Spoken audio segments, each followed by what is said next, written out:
A rectangular loop of size 4 centimeter by 10 centimeter carries a steady current of 2 ampere. A straight long wire carrying 5 ampere current is kept near the loop as shown. If the loop and the wire are coplanar, find torque acting on loop. देखिए torque का formula होता है M B sine theta, ठीक है, जहाँ पे M का मतलब है I into A area magnetic field sine theta, और जो थीटा एंगल है ये कॉइल के एरिया वेक्टर और कॉइल पर जो मैग्नेटिक फील्ड एक्ट कर रही है उसके बीच का एंगल है। अब ये वायर है, इसकी मैग्नेटिक फील्ड में क्या टॉर्क महसूस करेगा ये पूछा जाता है। तो आप क्या करेंगे, यहाँ से एक लकीर खींच देंगे अंदर और बायट सवाट लॉ के अकॉर्डिंग देखेंगे आई क्रॉस आर। जहाँ भी आपको मैग्नेटिक फील्ड निकालनी होती है आप वहाँ पे कहीं लकीर खींच दे सीधी और आई क्रॉस आर देखो कहाँ जा रहा है। ये क्लॉकवाइज है, आई ऊपर है, ये आर इधर है, तो मैग्नेटिक फील्ड किधर है, inside the plane of paper. Yes और नो। अब एरिया वेक्टर की बारी आती। एरिया वेक्टर या तो बाहर ले लें चाहे अंदर ले लें, वैसे तो हमेशा ऑब्जर्वर की तरफ लेना चाहिए, या अगर कॉइल में करंट है तो क्लॉकवाइज है तो एरिया वेक्टर अंदर ले लिया जाता है।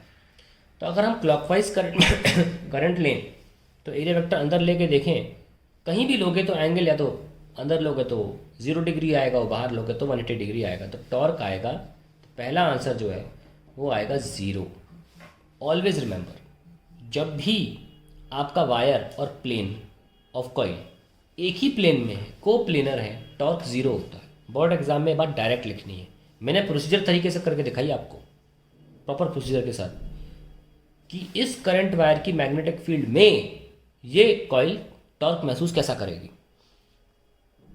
वो आंसर आया है 0, क्योंकि इस करंट वायर की मैग्नेटिक फील्ड या तो 0 डिग्री ले लेंगे या 180 डिग्री ले लेंगे बिटवीन एरिया वेक्टर और द मैग्नेटिक फील्ड, क्योंकि एरिया वेक्टर क्या है, आप या तो अपनी तरफ ले लो या अंदर की तरफ ले लो, लेकिन लेना तो सरफेस के परपेंडिकुलर ही है, और मैग्नेटिक फील्ड भी सरफेस के परपेंडिकुलर ही है, जिसकी वजह से दोनों के बीच में या तो एंगल 0 डिग्री होगा या 180 डिग्री होगा, और दोनों सूरतों में टॉर्क तो 0 ही आना है।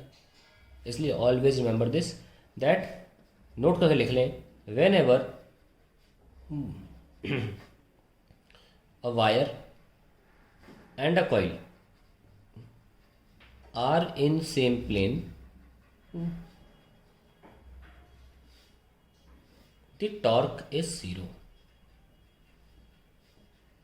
क्योंकि इसका कारण यह कि थीटा जो होगा 90 या 0 या 180 साबित होके आएगा। बस अब हमको फोर्स निकालना है। सेकंड पार्ट ये कह रहा था कि find the force of this wire on this loop. इस वायर की वजह से मैग्नेटिक फील्ड, जैसे हमने पिछले पार्ट में दिखाया था कि पूरे कॉइल के लिए अंदर की तरफ है ना, तो इन वायर्स पे भी अंदर की तरफ होगी। और आप देखें ए बी पर फोर्स निकालना देखें तो कैसे निकलेगा, आई एल राइट साइड एक आई, तो आई कैप, और मैग्नेटिक फील्ड अंदर है B minus k, so you can write I L B i cross minus k j होता है, यानी कि पूरे वायर पे ओवरऑल हर जगह फोर्स जो है वो ऊपर लगता रहेगा। सिमिलरली क्योंकि ये उल्टा है तो इस पर नीचे लगता रहेगा, इसलिए कभी भी ऐसे वायर्स के लिए फोर्स निकाल के बोर्ड एग्जाम में ना दिखाएं, कोई फ़ायदा नहीं है उसका, it's a wastage of time.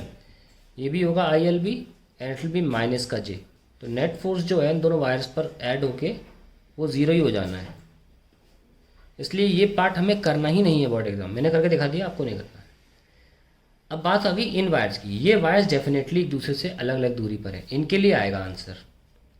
अब देखो ये दो वायर्स में जो करंट है वो डायरेक्शन सेम है, तो ये अट्रैक्टिव होगा, यानी कि लेफ्ट साइड होगा। हम लिख सकते हैं 2k I1 I2 divide by distance R1 पर लेंथ सेम है L, 10 सेंटीमीटर मैंने लिया था, लेंथ सेम है L, तो ये हो गया लेफ्ट साइड, ठीक है, क्योंकि अट्रैक्टिव होता है पैरेलल करंट के लिए।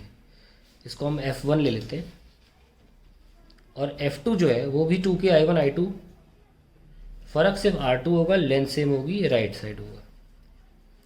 हम जानते हैं कि यहाँ पे ऊपर का न्यूमरेटर पूरा सेम है, डिनोमिनेटर में R1 छोटा है, तो ये नंबर बड़ा है, तो नेट फोर्स लेफ्ट साइड होगा और वो F1 माइनस F2 होगा। हम सॉल्व कर लेते हैं, 2k I1 I2 L 1/r1 minus 1/r2 I value रखते हैं। 2 10 की पावर -7 इंटू 5 इंटू 2 दो करंट्स हैं, लेंथ 10 सेंटीमीटर है, 0.1 डिवाइडेड बाई डिवाइड कुछ नहीं करना है, 1/r1 is this 1 centimetre minus दूसरा ये 4 सेंटीमीटर थिकनेस दे रखी थी, ब्रेथ 5, और इन दो क्योंकि सेंटीमीटर में था तो दोनों का -2 मैंने यहाँ ले लिया है। चलिए 10 पावर -2 यहाँ प्लस कर दो, क्या बचा 2 5 ज़ा 10 2 ज़ा 20 एंड 2.12 2 10 की पावर -5 और यहाँ पे ये bracket 5 - 1/5, so you will get 0.4 into 4 1.6 10 की power -5 newton. This is the answer to the question.